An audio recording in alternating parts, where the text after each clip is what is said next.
नमस्ते एनलाइटनर्स। अभी ऊर्जा का नियम है, जिधर आप ध्यान लगाओगे ऊर्जा उस दिशा में गति करेगी। तो सबसे पहले भीतर आप जैसे जैसे अवेयर होंगे और भीतर की रियलिटी को और अच्छे से जानोगे, वैसे आप ऊपर के केंद्रों पे अपना ध्यान केंद्रित करेंगे तो कुंडलिनी ऊर्जा उस दिशा में उस केंद्र की ओर गति करेगी, ऊर्ध्व दिशा में ऊपर उठेगी। तो आपकी ऊर्जा अभी नाभि केंद्र में है और आपने हार्ट सेंटर पे ध्यान देना शुरू किया तो ग्रेजुअली धीरे धीरे कुंडलिनी ऊर्जा उठ के हार्ट सेंटर तक गति करेगी और आपका हार्ट चक्र धीरे धीरे और ज्यादा एक्टिव होता जाएगा। अभी सहस्त्रा चक्र, जिसे हम शून्य चक्र भी कह सकते हैं, उसकी खास बात क्या है? तो बाकी सभी चक्र में उसका जागा हुआ भी स्वरूप है और सोया हुआ भी स्वरूप है। सिर्फ सहस्त्रा चक्र है जो हमेशा जागरूक स्थिति में है। बाकी सभी चक्र में आप इंडिविजुअल है, मतलब आपका चक्र अलग है और परमात्मा का केंद्र अलग है। सहस्त्रार चक्र में आपका चक्र और परमात्मा का चक्र इंटरसेक्ट हो जाता है, कुछ हद तक एक हो जाता है।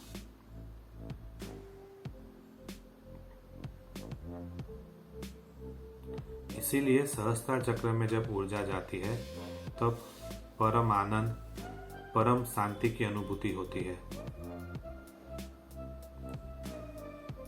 आप ऐसे ईगो मिट जाते हो और उस परम में लीन हो जाते हो।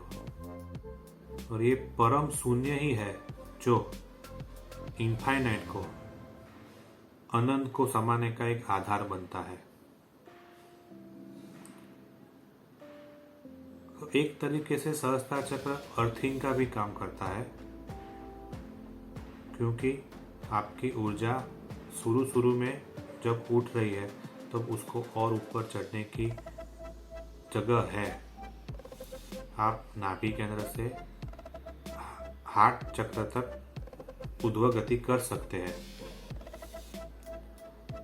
लेकिन एक बार आप सहस्त्रार चक्र पे पहुंच गए और फिर भी आपकी ऊर्जा और ज्यादा जागरूक होती रही तो वो बॉडी माइंड को एक तरह से हानि भी पहुंचा सकती है। तो सहस्त्रार चक्र परम शून्य है और उसका गुरुत्वाकर्षण बल इतना ज्यादा है कि वह सब जो एक्सेस एनर्जी है, जो एक्स्ट्रा एनर्जी है, उसको पी जाता है और वो ऊर्जा सहस्त्रार चक्र में लीन होके आपको परमानंद की अनुभूति देती है। तो यह एक तरह से अर्थिंग का भी काम करता है। तो अभी सवाल हो सकता है कि साधना में मेरी धीरे धीरे क्यों ग्रोथ हो रही है? तो आप अपने आप से ही सवाल करो कि अभी आपके अंदर इनफाइनाइट अनंत ऊर्जा उतर आई तो क्या आप उसे संभाल पाओगे, हैंडल कर पाओगे? अगर ऐसा हुआ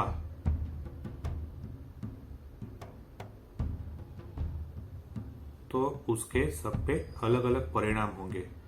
कुछ लोग मानसिक रूप से विक्षिप्त हो जाएंगे, कुछ लोगों की बॉडी में कुछ असाध्य रोग हो जाएंगे जिसे डॉक्टर भी डायग्नोस नहीं कर पाएंगे कि ये क्यों हुआ, कैसे हो रहा है। तो अस्तित्व में एक सटल सिस्टम है, यूनिवर्सल लॉस है, जिसके हिसाब से सब चलता है।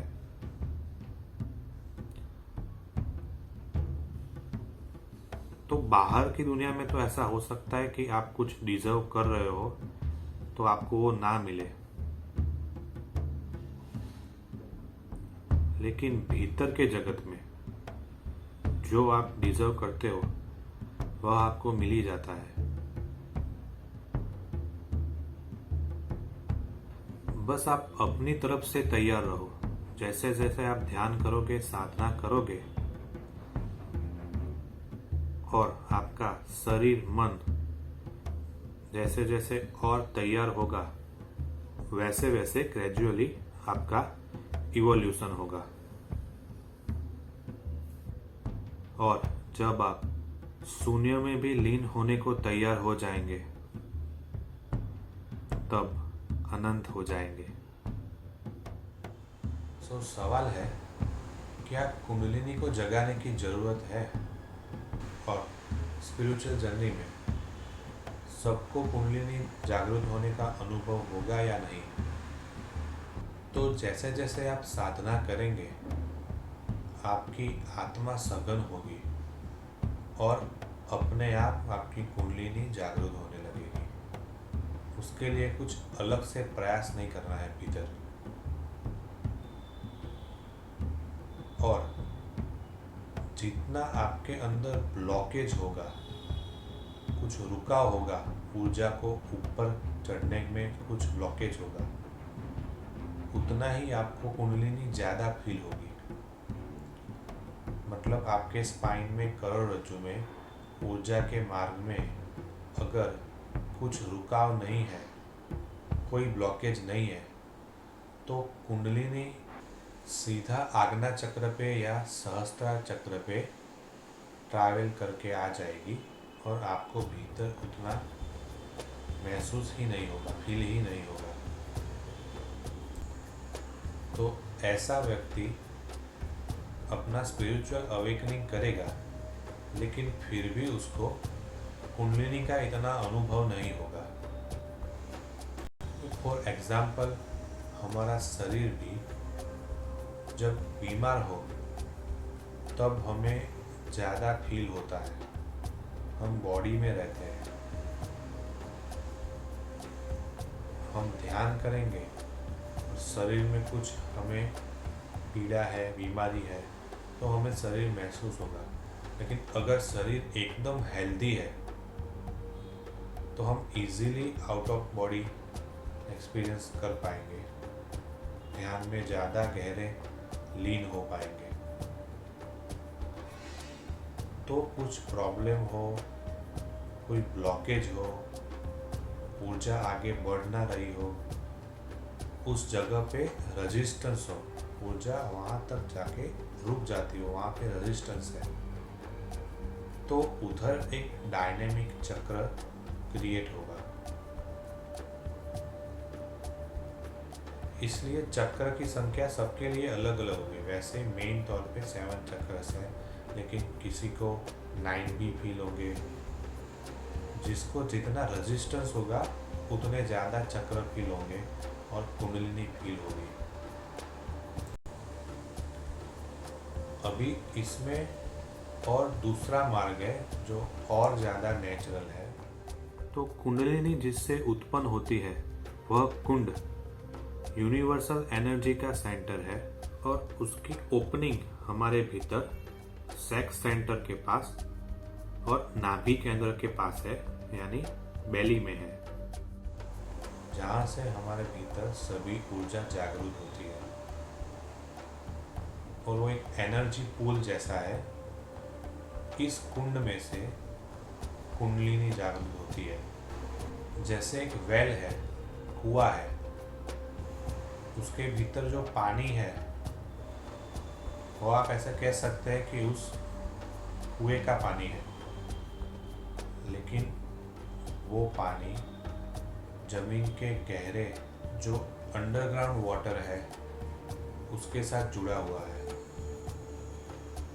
अभी वो अंडरग्राउंड वाटर भी बहुत गहरे ओशन यानी समुद्र के साथ जुड़ा हुआ है। वैसे ही कुंडलिनी सबकी अलग अलग होगी,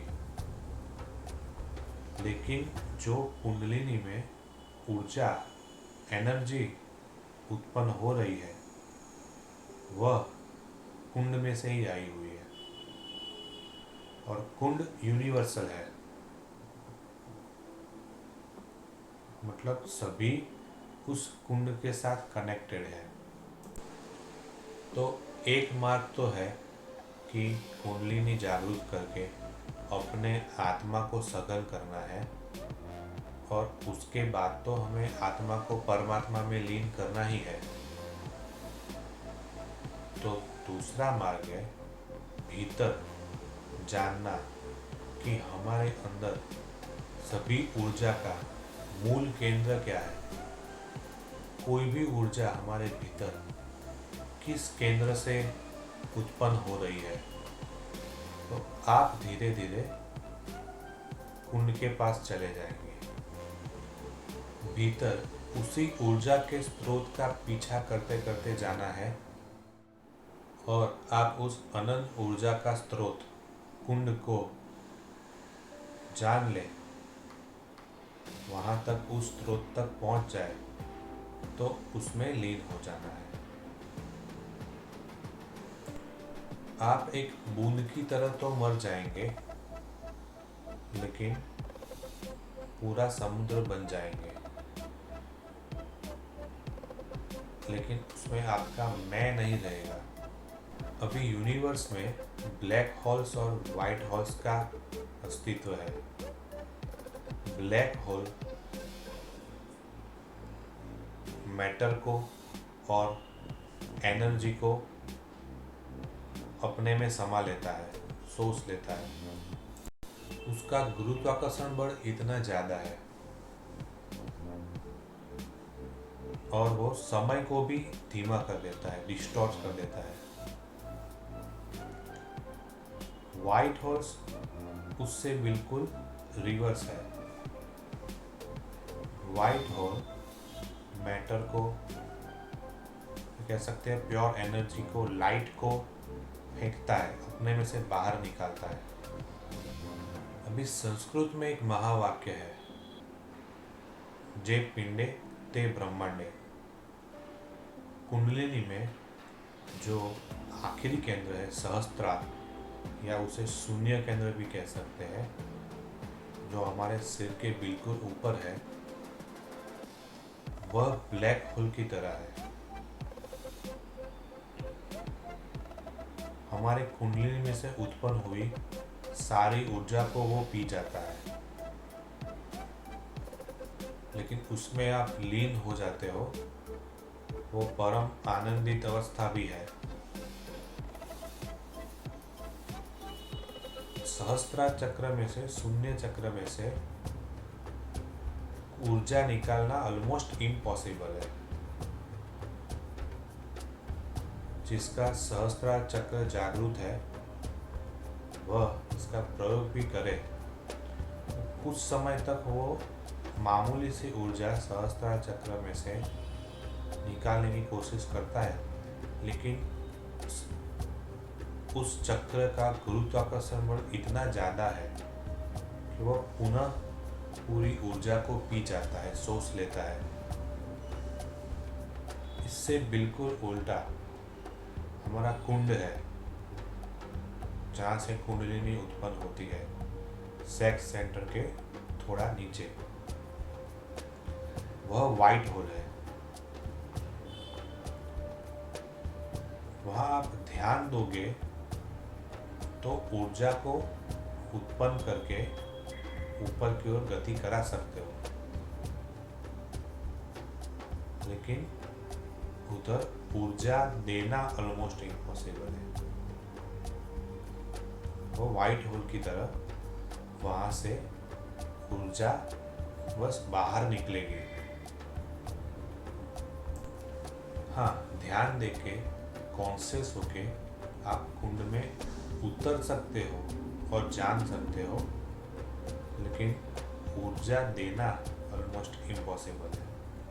तो ये कुंड और सहस्त्रार चक्र हमारे शरीर के एक तरह से वाइट होल और ब्लैक होल हो गए, जे पिंडे ते ब्रह्मांडे। मतलब हम ब्रह्मांड की प्रतिकृति के रूप में क्रिएट किए गए हैं।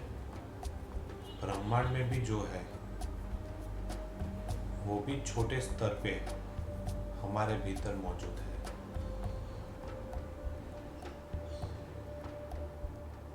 आउटर और इनर सेम लॉ अप्लाई होते हैं। इसीलिए